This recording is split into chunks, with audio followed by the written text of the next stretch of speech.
Listen up, get ready, I'm not gonna take no more. There's a revolution, a revelation going on in my soul. Buckle up, get ready, we're not gonna sit back. Welcome back to Live from the Heartland for April 4th in the year 2025. I'm still Michael James. I'm still up here in the 49th Ward, still very blue. And my next guest is someone who I met just a few months back, and I believe he showed up at my front porch gallery. He may have had a little communication with me before then, but as some of you know, because I keep talking about it, on nice warm days during the summer, on Sundays, I have my front porch gallery with my photos and books. And this young fellow named Jefferson Mok showed up, and I think we ended up getting to know each other through Tamara Smith of Charles Kerr Publishing. And Jefferson and I, we've hit it off. He came by with his wonderful dog one time, and we had a couple of meals together down in Uptown, a few other places. We've been driving around in my car, sometimes in his car, taking photographs. I thought he would be a very good person for our listeners and viewers to know about because he's pretty active and has a good head on his shoulders. So with all that said, good day to you, Jefferson. Good day, sir. So let me ask you first off, how did we meet? Did I get that right? Yeah, so it was an introduction from our mutual friend, Tammy Smith, with whom I worked at the Heartland Alliance about, I want to say more than 15 years ago. Wow. And I was working at the National Immigrant Justice Center 2006 to 2008, working in the political asylum unit, the project where we would find attorneys around Chicago to represent people who are seeking political asylum to stay in the U.S. And oftentimes they were fleeing some form of persecution. And so these attorneys would take these cases pro bono. And Tammy was working as the executive assistant to the president of Heartland Alliance, which was the umbrella organization for the National Immigrant Justice Center and a whole host of other agencies, which probably Chicagoans will have heard about in the last 10, 15 years about that whole collapse and aftermath. But anyway, Tammy was always super kind, so bright, and always just a great conversationalist. So I stayed in touch with her. Even after I left the National Immigrant Justice Center, I stayed with Heartland Alliance and then worked on a pilot project they were launching in East Africa. And that was a project that the president of Heartland Alliance, Sid Moan at the time, was very engaged with and wanted to stay very connected with. And so Tammy was often in communication with me and learned a lot about what I was doing. And so we became friends through that. And so many years later, when I moved back to Chicago in 2021, I remember reaching out to her, just thinking about this area that I'm living in, Buena Park, which is part of Uptown, just thinking about the history of the place, thinking about getting connected to people who know the area, work on different projects. I know, like you said, Tammy works with Kerr Publishing, and so just wanted to talk about, hey, who are some of the people I should know? Who are some of the people doing interesting things around here? And she's like, there's somebody you should meet, and he used to be very active in Uptown. Yeah, I was, and I'm glad that he put us in touch. My history in Uptown goes back to 1964. When the summer of 64, I had just graduated from Lake Forest. I had the summer off before I went to start my graduate studies at Berkeley.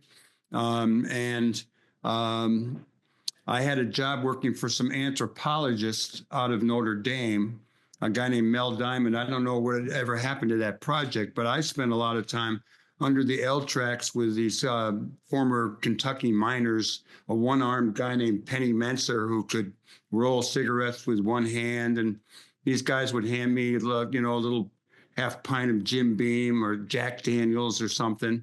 It was quite a summer. It opened my eyes. And then I came back a couple of years later to work in an SDS, Students for Democratic Society project called Join Community Union. And we did rent strikes, and with welfare mothers, and march on the police station, that kind of thing. So I have a lot of time I spend in Uptown. But before we get into more Uptown stuff, I'd like you to tell us about what it was like going to Burundi and having a radio show. What was it like? How did you end up there? What's Burundi like? And what did you do on your radio? Yeah, that's a good lead in. I feel like, one of the things you told me recently was that a lot of things that you worked on ended up kind of falling in your lap. Almost like you're a guy who, for whom things just happen, right? Or to whom. And I feel like in some ways, the way that I've structured my career in life, there's a similar pattern. And I think this is maybe one of the things that helps us connect. So the work in East Africa and Burundi, like I said, I was working with National Migrant Justice Center. After 2 years, I was thinking about grad school, but I didn't really want to transition from working in an office to a classroom environment, which then was really studying about the places that maybe I want to eventually work in. And the opportunity came up to launch this pilot project for Heartland Alliance through a State Department grant that was going to leverage a lot of their expertise in mental health care, post-conflict trauma care. They already had a project in Rwanda, neighboring Rwanda. And what they were going to try to do was set up a center for the rehabilitation and reintegration of female former child soldiers.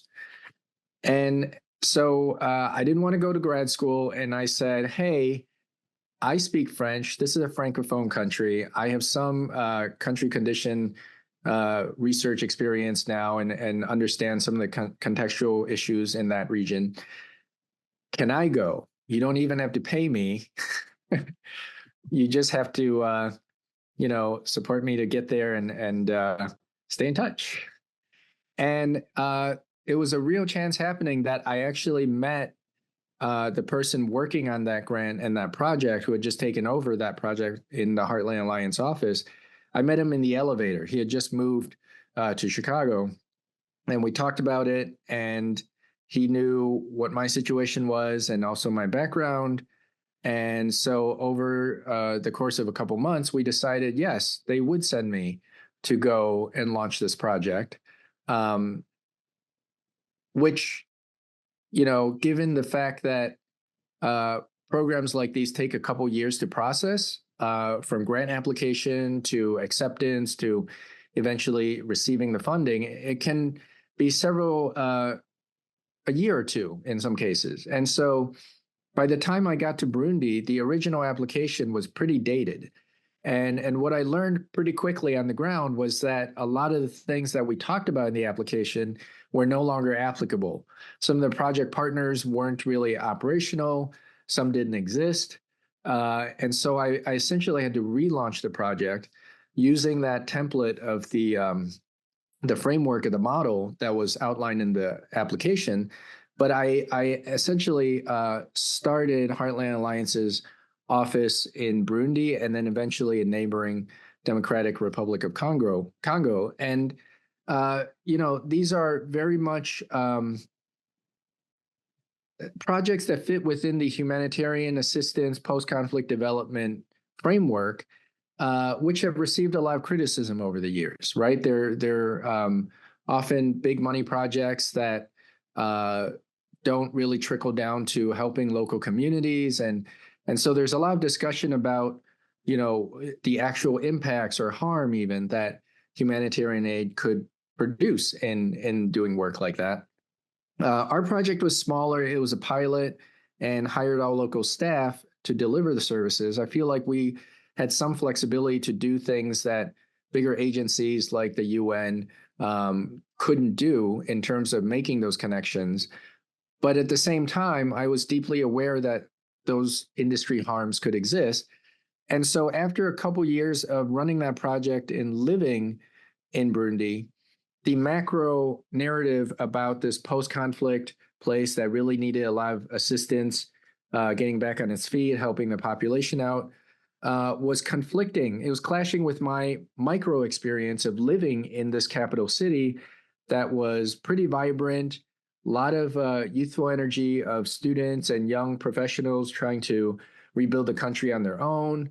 The country was shifting away from its Francophone past to its Anglophone future. And you saw a lot of people teaching themselves English and starting up little clubs all over the place to really take their own destinies in their hands. And I feel like that story wasn't being told, both at that micro level and that individual level, which ultimately would lead to the sort of macro level, the future of the country. And so I started this radio show that, very much was about, let's tell some of these stories. Let's think about the development that's happening on the ground, but that also could serve as a proxy way of storytelling about the country's future. So, one of the things we did was we'd go around town and review restaurants. And that was a wonderful way of glimpsing the entrepreneurship that was happening, the creativity that was happening, but also a really interesting way to understand social, cultural, and even political dynamics in the ways that people engage with their customer base, talk to each other, the types of food they served. So it was a radio show that I feel like, for me, was sort of the counterpoint to the day job that I had in the humanitarian aid industry. And I ended up leaving at the end of my contract of the aid work with Heartland Alliance, and continued doing the radio show when I got a grant from my alma mater, Grinnell College, and continued that for about a year and a half. Before we go back to Uptown, you just went back to Hong Kong, where your parents are from. And I don't know, were you from there originally, or were you from? Yeah, I was born there. And so our family emigrated in 87. My mom in 86 through a work visa. But I don't know, people don't realize this, but with work visas, it's not like the whole family just gets to come over. It's a really difficult process where my mom had to come over for a year by herself and then wait for the kids to get permission to emigrate a year later. So we've been separated for a year. And then my dad could come a year after that. So really, this was a 2-3 year process of the family being fractured. But ultimately, yeah, we emigrated, between 86, 87. And so my parents, all of us are naturalized citizens now, but my parents were born in Hong Kong, although they have pretty interesting histories of emigrating to Hong Kong from southern China themselves. My mom's family had to flee the Communist Party in China when they were sweeping down. And they essentially let my mom's family escape because they coveted her apartment. And they wanted to take over, and they're like, "Oh yes, of course we'll let you leave. Please leave the keys." Well, you just went back home to visit some family. What can you tell us? We got a few minutes before we go back to Uptown, but how about telling us what's going on in Hong Kong? What are people thinking about the United States, their own situation, et cetera? Yeah, I think what I'm not an expert in the sense of like being a China watcher. So I don't want to go too far into the politics of it. But what I will say from the lived experience of participating in a lot of conversations, this was also the time when USAID was being essentially, just dismantled and shut down. And so there was a lot of conversation about the international dynamics, what China's move would be in terms of taking over some of the leadership of these international institutions, which I think people don't really realize how important leadership in, organizations like the World Trade Organization or the World Bank, like the various leadership levels oftentimes have been staffed by American citizens. And that's changing, whether it's things like space travel or intellectual property rights and who writes those rules. The U.S. abandoning leadership in these areas is creating opportunities for countries like China. And China is very keen on seizing some of these roles because they know that rulemaking is ultimately where a lot of that power lies. So I think a lot of people were thinking about, what are the next moves in terms of that region and how they'll respond to this vacating of leadership by the U.S. But I also found it interesting that the perspective is completely different there. When in the U.S. we talk about, oh, you have to hear, all sides of the conversation or both sides, and oftentimes when we hear somebody saying both sides, they're kind of elevating the conservative or right wing narrative to equate with whether it's science or certain realities. Where in Hong Kong, when people were doing that, when they were saying you have to hear both sides, they were actually elevating more of the progressive or liberal narratives, because the dominant narrative they would be receiving would be the official one. So for them, it's almost like they had to make the extra effort to get past the Trump or the American official line, and then say, oh, but we should consider these progressive considerations, and ultimately, like, some of the bigger impacts or harms that a lot of people will suffer as a result of these changes. And so it's almost like that extra effort creates a barrier or a layer of obstacle for people to get that fuller picture beyond the Trump narrative. And so I found that to be interesting, that the resistance to a Trump narrative was almost the minority opinion here.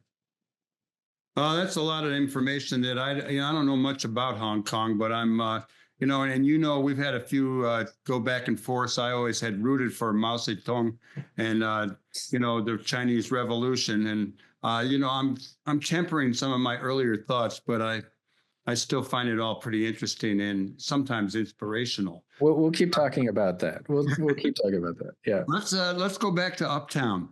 Yeah. You first of all, what actually brought you back, and then more importantly, you've been doing some work up there. Maybe some things you want to share about that. And I know you had something you wanted to tell us about the Illinois Humanities Council. So. Take a shot at it, including what you expect me to be doing with you when we ride around. Yeah, so I moved back to Chicago in 21 after about 15 years away, and I had a couple places in mind to live near, and Uptown was one of the top places for me, both because of its proximity to the lake, the Asia on Argyle corridor, which is a corridor that my family had been going to for about 30, 40 years, because it's a much closer proxy to Asian culture and Asian foods than Chinatown. So for us to access it from the suburbs, we would often go down there. And over time, my mom learned a lot about the Southeast Asian community, learned about some of the influences and connections to Hong Kong, because a lot of Vietnamese refugees who fled were ethnically Chinese, or some even passed by Hong Kong on the way to the U.S. So just thinking about all of these things and coming back to Chicago, I thought a lot more about place, history, where I was living specifically, and meeting you and having that conversation with Tamara about just how am I going to learn about this place that I'm going to put down roots in and really call home, and how am I going to help build the community that I want to live in, which is something I say at the end of every cover letter for a job or something, right? Like, I'm excited about applying here because I really want to build the community that I'm going to be a part of. And so I started to look at Uptown history, and it went much farther than the Southeast Asian corridor on Argyle Street, to thinking about how Uptown's diversity stretches back to, your era. Yeah, you call me young, but country bars on Argyle. It was like exactly right, right, and you have West African immigrants all along Broadway and Wilson. You have, you don't see it much now, but people talk about there used to be a strong Native American presence here. The original Rainbow Coalition, as I learned through your work and just studying about the history. This past weekend or 2 weekends ago, I attended a brilliant historical presentation about the Buena Park area, which is where I live, finding out that my specific lot was a very significant place in that time. And so just like all of these things fire up the curiosity that I have to make history a more multidimensional experience. So, we read about it in books and it's like bolded text or bullet points. We start to go to museums and you get a deeper sense of artifacts and maybe some of the tactile experience. But when talking to you, I think for me, what's super astonishing and impressive is you give me a feel for connections, for the relationships that you had, your recall of names and places and things that people did and how they connected each other and those networks. That's a kind of tactile experience that's more abstract, but that I think really fits the moment. Because not only do I want to know how neighborhoods used to feel like, I want to know how people used to go about those neighborhoods interacting with each other. And so when I think about, for example, the Southeast Asian community around Argyle Street and, settling into that area around the late 60s, 70s, what was the connection to the work you were doing around the 60s and 70s? It's almost like we have these communities in a historical sense kind of distinct from each other. But I want to know more about what those connections were like. I want to know more about how those changes and developments took place. And I want these questions to help start to answer a lot of the questions I'm hearing now about what are we going to do now? What can we do now? What are the mutual aid energies that we're feeling, and how do we really help those rise to the moment and the challenges we're facing? And so I think there's an incredible intergenerational conversation that needs to happen. I think there's a lot of challenges we're facing now that we might not realize that people have encountered before, or at least a sense of being overwhelmed in a way that the late 60s absolutely was. All around the world was an incredible place of, foment and turmoil and all these things. And so what are the lessons that we can teach each other to move forward? That's really at the heart of this mini grant that I got from Illinois Humanities about activating history. And so it's about activating it for me, like I said, in that kind of relational way, mapping out these different relationships, thinking about the people and the things they've gone on to do. And so I think that kind of work will give us a different kind of roadmap to thinking about how we can approach the present moment. Well, it's inspired me. I've been trying to dig up all my old Uptown photos, and of those by other people. There was actually a guy named Skeets Millard who there's a lot of stuff about him. He's long gone, but he took a lot of photos back in 1966, and I have those negatives, so I'm going to go to that. Nancy Hollander, who's been very active, Sissy Spacek plays her in that movie about Guantanamo. She took a lot of Uptown photos. Diane Fager did. There's a number of people, so we're trying to dig those up, as well as you and I, last week we were driving under those same L where I used to hang out with these old Southern guys, drinking and, learning how to roll cigarettes. We were in the same place driving under the L, taking pictures again. So it's kind of like, past and the present are unified. What do you want to say about the Illinois Humanities Council, and what do you want to say about our project that you want me to know?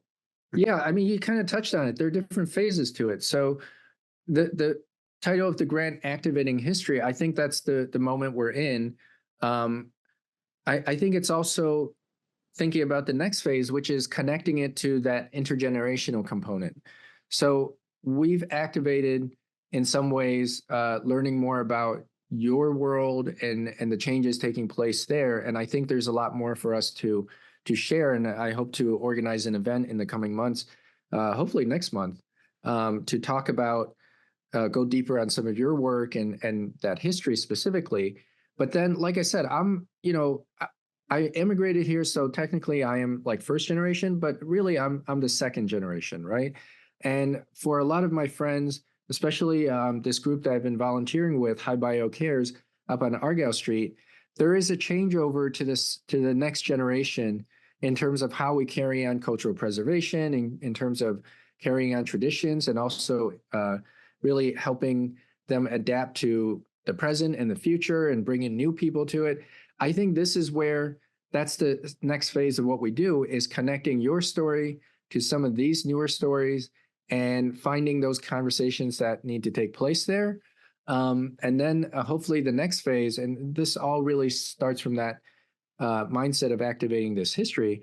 Your archives, like you mentioned, we need to get more time, resources to really dig up your basement and go through some of the stuff there, because it sounds like there's some really historically important stuff that belongs to everybody. Could be, it's that'll be quite a task, and I'm looking forward to spending more time with you. Jefferson Mok, you're quite a guy.